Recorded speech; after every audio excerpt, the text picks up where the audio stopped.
পূর্বের গেলে বাগেরহাট এবং গাজীপুরের সাবেক আসলে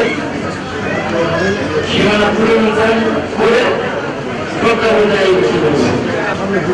আমরা কারো বিরুদ্ধে নয়,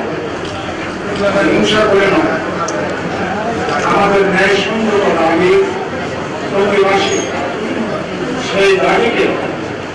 কিভাবে আমরা আদায় করতে পারি তার জন্য আমরা উপস্থিত হয়েছি।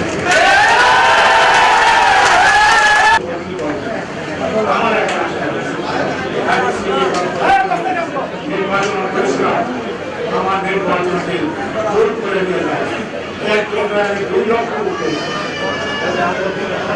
আমাদের দল আমাদের অধিষ্ঠিত হয় তাহলে আমি সিটি কর্পোরেশন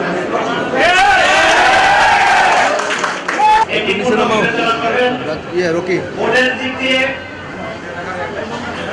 আয়তনের দিক দিয়ে পারিপার্শ্বিক অবস্থার দিক দিয়ে বিবেচনা করে যার হাতে ধানের শীষ নিরাপদ তার হাতে ধানের শীষ দেওয়া হবে এই বিশ্বাস আমরা করি এবং যার হাতে ধানের শীষ দেওয়া হোক আমরা সকলেই ধানের শীষের পক্ষে কাজ করবো এই প্রত্যাশা রেখে আমি আমার বক্তব্য শেষ করছি। খোদা হাফেজ।